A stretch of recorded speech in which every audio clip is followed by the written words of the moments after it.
kepada tajuk populisme di Amerika Latin telah memberi kesan yang besar terhadap politik di rantau ini, landscape ekonomi dan sosial. Populisme di Amerika Latin merupakan salah satu fenomena yang paling berpengaruh pada abad ke-20 dan sehingga ke hari ini.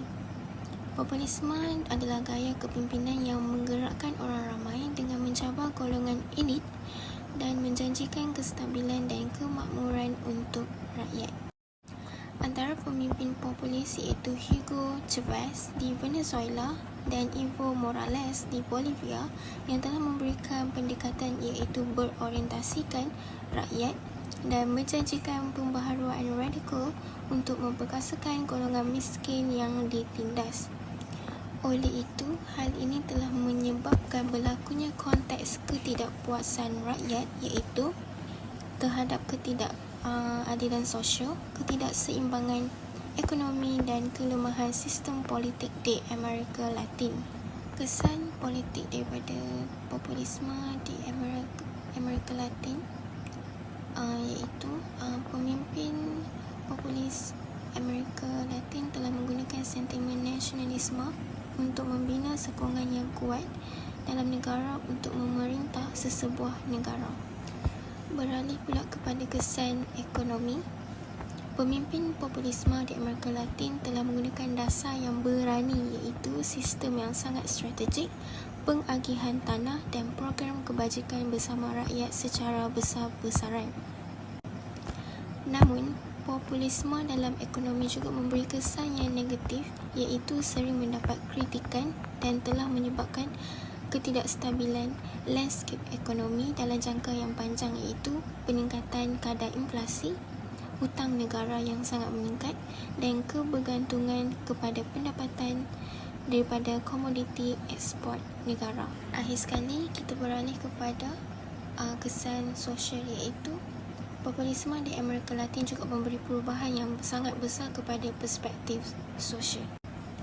Kebangkitan populisme sayap kiri ini muncul sebagai reaksi yang telah memberi kesan kepada ketidakstabilan sosial dan memecahkan sebahagian besar masyarakat di Amerika Latin. Pemerintah-pemerintah di Amerika Latin juga telah mewujudkan sistem sosial iaitu khususnya kepada kumpulan masyarakat yang terpinggir melalui dasar populisme ini. Namun ia telah memberi kesan yang sangat mendalam kepada sistem sosial di Amerika Latin. Secara keseluruhannya, populisme di Amerika Latin telah memberikan fenomena yang kompleks dan telah memberikan kesan kepada sejarah politik Amerika Latin, sistem ekonomi dan perpaduan sosial di Amerika Latin. Saya Gunashila Gunawati anak perempuan Gabriel akan membentangkan bahagian evolusi sejarah, ciri dan akibat populisme di Amerika Latin. Populisme adalah peranan penting dalam dinamik sosial, ekonomi dan politik Amerika Latin. Di dalam Amerika Latin, populis telah mengalami transformasi yang ketara, dibezakan oleh ahli politik yang bercakap secara langsung kepada rakyat, mengelak dari stabil struktur politik dan sering menggambarkan diri mereka sebagai rakyat yang biasa yang menentang kelas elit. Selain itu, sejarah pada awal ke-20, populisme mendapat bentuk yang baharu. Semasa Perang Dingin, pemimpin seperti Hugo Chavez di Venezuela dan Evo Morales di Bolivia membawa kepada lonjakan neopopulisme, menggabungkan retorik sosial dengan semangat anti-imperialis. Di samping itu, setengah ciri populisme Amerika Latin termasuk bergantung pada pemimpin berkarisma, menumpukan pada hubungan langsung antara pemimpin dan rakyat serta bersikap anti-elit atau anti-establishment. Kerajaan populis sering merosakkan institusi demokrasi dengan menghalang kebebasan kehakiman, partik pembangkang dan mengukuhkan kuasa cabang eksekutif. Populisme telah mempengaruhkan kumpulan yang telah kehilangan hak dan mengubah struktur kuasa konvensional. Keseluruhannya, pertumbuhan populisme di Amerika Latin adalah gambaran tentang masalah kerajaan, ketidaksamaan dan identiti di rantau ini. Sekian, terima kasih. Selamat sejahtera, seterusnya saya akan membentangkan mengenai kebangkitan gerakan populis, yaitu satu fenomena global yang semakin mendapat perhatian. Gerakan ini sering berpunca dari rasa tidak puas hati dari golongan terpinggir, dengan pemimpinnya menyeru kepada perubahan radikal. Kebangkitan ini memacu kepada 3 faktor utama, yaitu pemimpin berkarismatik, faktor sosioekonomi, dan dinamik politik. Memahami faktor-faktor ini amat penting untuk menilai populisme terhadap masyarakat dan kestabilan politik. Yang pertama ialah pemimpin berkarismatik. Pemimpin yang berkarismatik adalah kunci utama kejayaan gerakan populis. Mereka sering menempatkan diri mereka sebagai pembela rakyat biasa yang menentang golongan elit dengan retorik mudah seperti kami lawan mereka. Mereka pun berjaya menyatukan pelbagai kumpulan pengikut. Sebagai contoh, pemimpin seperti Donald Trump di Amerika Serikat dan Jair Bolsonaro di Brazil dan Marine Le Pen di Prancis menggunakan karisma mereka untuk melangkaui politik tradisional. Mereka membina hubungan emosi yang kukuh dengan penyokong melalui keaslian, ketegasan, dan visi yang jelas. Media digital memainkan peranan besar dalam menyampaikan mesej ini secara langsung kepada rakyat yang dapat memintas media tradisional. Yang kedua ialah faktor sosioekonomi. Faktor sosioekonomi juga menjadi asas kukuh kepada kebangkitan populisme. Ketidaksamaan ekonomi, pengangguran, dan gaji yang tidak meningkat menimbulkan kekecewaan yang meluas. Globalisasi sering dianggap menguntungkan golongan elit sementara rakyat biasa terus ketinggalan. Isu immigration dan perubahan demografi turut memainkan peranan penting. Pendatang haram sering dilihat sebagai ancaman kepada pekerjaan, budaya, dan sumber awam. Pemimpin populis mengeksploitasi ketakutan ini dengan mencipta naratif xenofobia. Sebagai contoh, krisis keuangan 2008 dan langkah penjimatan di Eropa dan Amerika Syarikat Utara memperluaskan lagi rasa tidak puas hati yang menyebabkan membuka ruang untuk gerakan populis meraih momentum. Akhir sekali, dinamik politik. Dari sudut politik, kelemahan institusi dan korupsi, dan kegagalan parti tradisional untuk menangani isu masyarakat telah mencetus kekecewaan rakyat. Pemimpin populis memanfaatkan situasi ini dengan mempersembahkan diri mereka sebagai orang luar yang tidak tercemar oleh sistem politik. Perpecahan masyarakat juga menyumbang kepada kebangkitan populisme. Dengan memperbesarkan perpecahan sosial, pemimpin populis dapat memperkukuhkan sokongan mereka. Media digital turut memperluaskan lagi perpecahan ini melalui menyebarkan mesej yang ringkas tetapi penuh emosi untuk membangkitkan reaksi mereka. Sebagai kesimpulan, kebangkitan gerakan populis adalah hasil daripada gabungan kepemimpinan berkarismatik, faktor sosioekonomi, dan dinamik politik. Untuk mengurangkan daya tarikan populisme, langkah proaktif perlu diambil seperti mengurangkan ketidaksamaan ekonomi, membangunkan kepercayaan awam, dan memperkukuhkan institusi demokratik. Hanya dengan memahami dan menangani faktor-faktor ini, kita dapat memastikan tabdir urus yang lebih inklusif dan stabil. Sekian, terima kasih. Oke, seterusnya saya akan membincangkan mengenai populisme di Amerika Latin yang memainkan peranan penting dalam membentuk landscape politik, ekonomi, dan sosial rantau ini. Saya akan memfokuskan kepada 3 kajian case, yaitu Hugo Chavez di Venezuela, Evo Morales di Bolivia, dan Luiz Inácio Lula da Silva di Brazil. Kajian case yang pertama ialah Hugo Chavez Venezuela. Hugo Chavez memerintah Venezuela dari tahun 1999 hingga 2013 dengan ideologi Chavismo, yaitu gabungan sosialisme, anti-imperialisme, dan juga populisme. Oke, fokus utama si Hugo ini ialah memerangi korupsi dan juga mengurangkan ketidaksamaan dan menasionalisasikan industri minyak. Oke. Hugo juga telah melancarkan program sosial seperti misionis yang dapat meningkatkan akses kepada kesehatan, pendidikan, dan juga makanan sekaligus menurunkan kadar kemiskinan. Namun, Venezuela telah menjadi terlalu bergantung kepada harga minyak global. Apabila harga minyak jatuh, negara ini mengalami inflasi hyper dan kemelesatan ekonomi yang sangat teruk. Oke. Beralih kepada kajian case yang kedua, yaitu Evo Morales di Bolivia.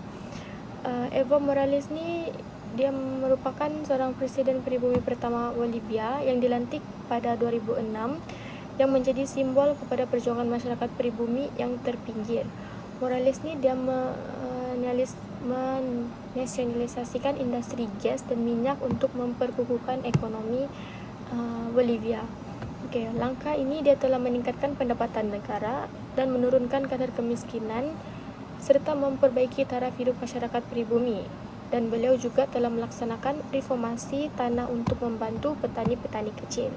Namun, pentakbiran Morales ni ada kesan negatif dia apabila dikritik kerana tuduhan korupsi dan kecenderungan otoritarian yang menyebabkan ketegangan politik selepas beliau meninggalkan jawatan. Meletakkan jawatan dia sebagai presiden pada ketika itu. Kajian kes yang ketiga iaitu Luiz Inácio Lula da Silva di Brazil. Latar belakang dia, Lula ni dia memegang jawatan presiden Brazil dari 2003 hingga 2011 dan kembali pada 2023. Beliau ni dia menumpukan usaha pada pengurangan kemiskinan dan pembangunan ekonomi yang inklusif. Kesan positif daripada pemerintahan Lula ni, dia terkenal sebab memberikan bantuan kewangan kepada keluarga miskin dan memperbaiki pendidikan dan kesihatan. Lula juga memanfaatkan pertumbuhan ekonomi global untuk kestabilan makroekonomi dan juga program sosial. Namun, pemerintahan dia ni, dalam pentadbiran dia ni telah dicemari skandal korupsi seperti Marcelo yang telah menyebabkan dia jatuh pada pemerintahan dia. Walaupun begitu, Lula ni dia kekal sebagai simbol perubahan bagi golongan miskin dekat Brazil. Seterusnya kita beralih kepada perbandingan populisme ni dekat Amerika Latin dan juga kawasan-kawasan lain di negara lain lah. Di Eropah Latin, populisme ni dia lebih kepada menentang ketidaksamaan ekonomi dan pengaruh asing. Manakala di Eropah dan juga Amerika Utara, dia cenderung memfokuskan kepada isu imigrasi dan juga globalisasi.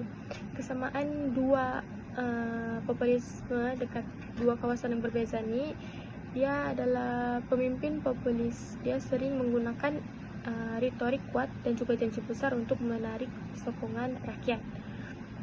Namun dalam menggunakan populisme ni, dia ada juga risiko umum yang kita dapat nampaklah daripada dua kawasan ni, iaitu dasar populis yang tidak mampan boleh mencetuskan inflasi, hutang tinggi dan juga ketidakstabilan ekonomi. Sebab itulah ada taktik authoritarian seperti kawalan media dan penindasan pembangkang juga sering diamalkan untuk mengurangkan risiko. Oleh itu, populisme di Amerika Latin ni dia mencerminkan ketidakpuasan rakyat terhadap ketidaksamaan sosial dan juga ekonomi. Walaupun ia membawa manfaat jangka pendek, risiko ketidakstabilan politik dan ekonomi adalah cabaran utama dalam mengekalkan populisme di Amerika Latin dan juga kawasan-kawasan lain. Baiklah, sekarang saya akan teruskan dalam perspektif kontemporari. Jadi populisme di Amerika Latin ini membentuk politik, ekonomi, sosial dan juga dari segi masa depan. Ia muncul sebagai respons terhadap kegagalan parti tradisional dengan pemimpin seperti Hugo Chavez dan Evo Morales yang memobilisasi komuniti terpinggir. Dasar populisme sering memberi manfaat jangka pendek tetapi mencetuskan ketidakstabilan ekonomi seperti di negara Venezuela. Sosialnya, ia menekankan keadilan dan identiti nasional, meningkatkan penglibatan komuniti terpinggir, namun boleh memecah belahkan masyarakat.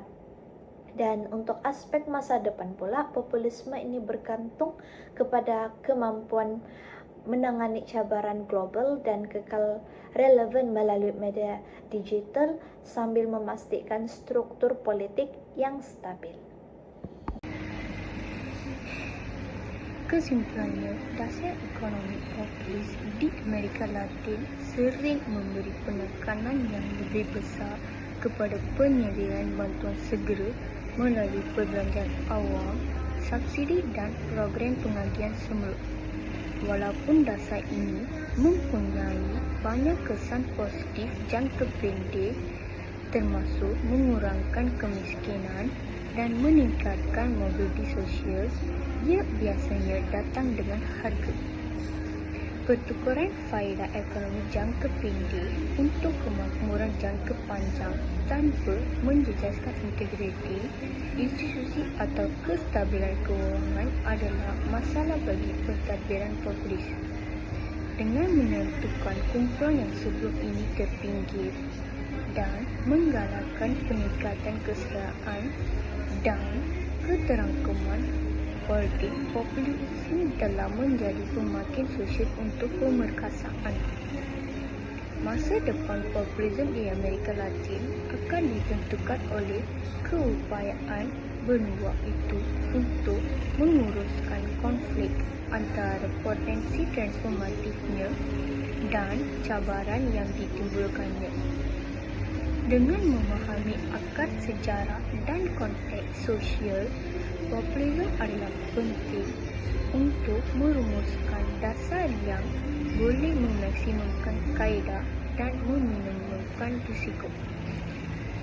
Populisme di Amerika Latin ialah fenomena kompleks dengan potensi positif dan negatif. Untuk mencapai masa depan yang lebih baik, perlu ada usaha untuk menimbangi kepentingan rakyat dan kestabilan negara.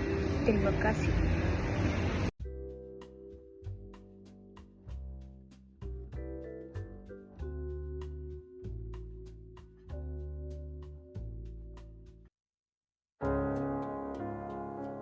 A century of the people populism's enduring appeal in Latin America.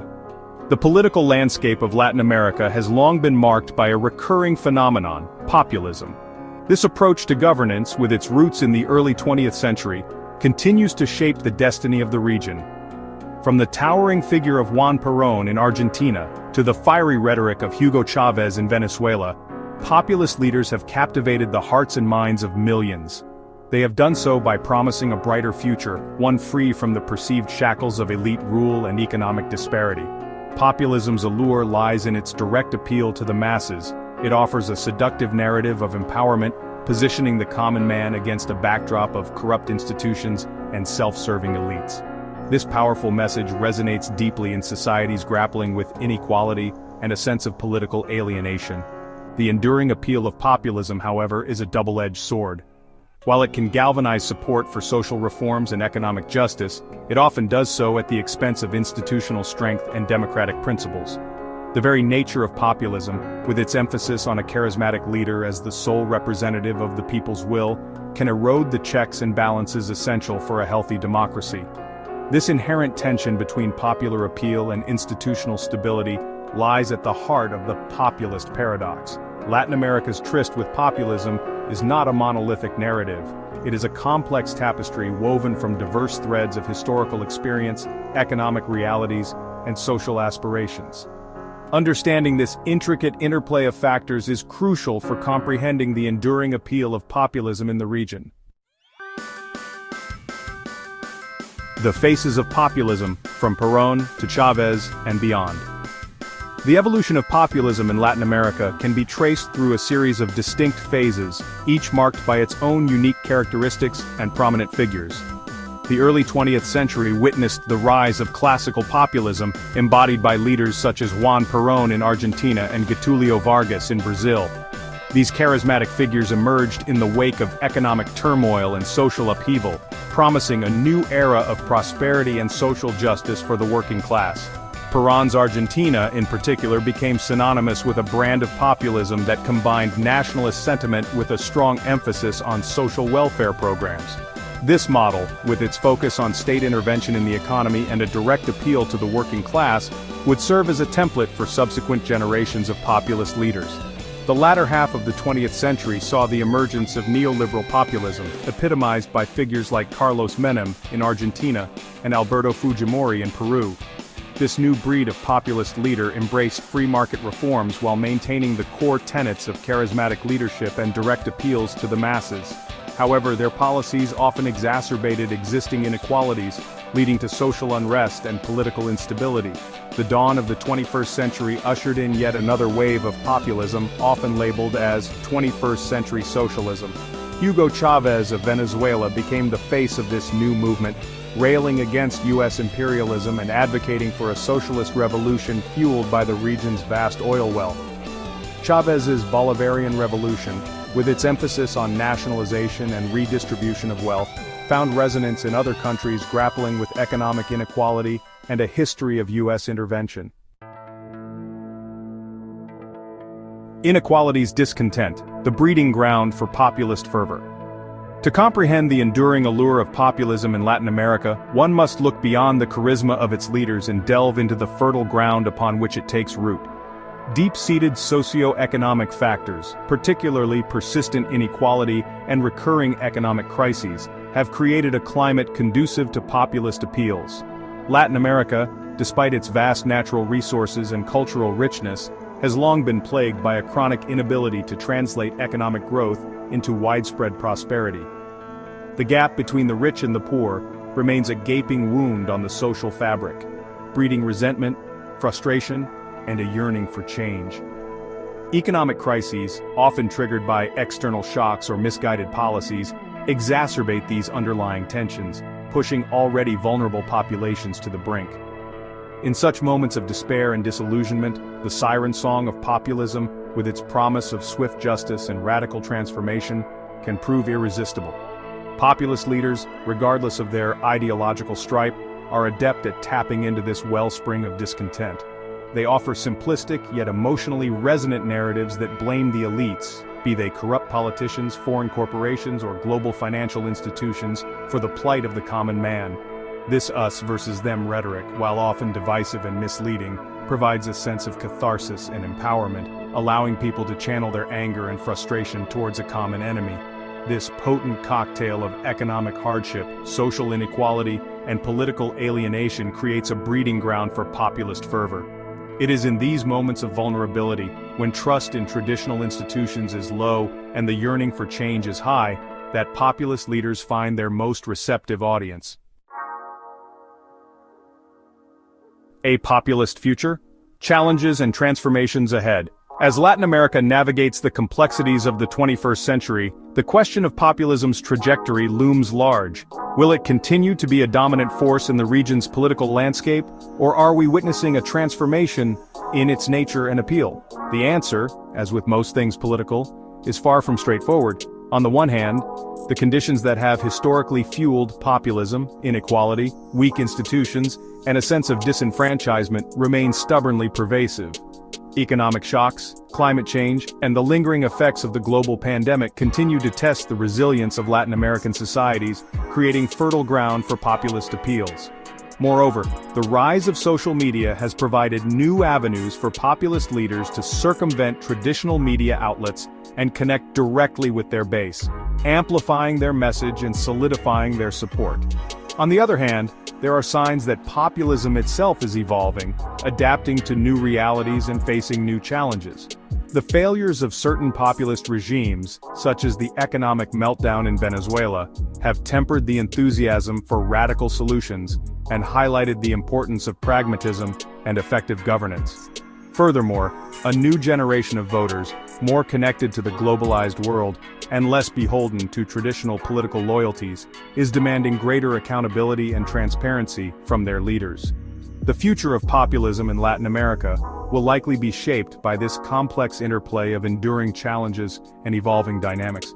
Whether it takes on a more pragmatic and inclusive form or continues down a path of polarization and democratic erosion remains to be seen. One thing is certain: the populist impulse, with its deep-rooted appeal to the hopes and anxieties of the people, will continue to be a potent force in the region's political life.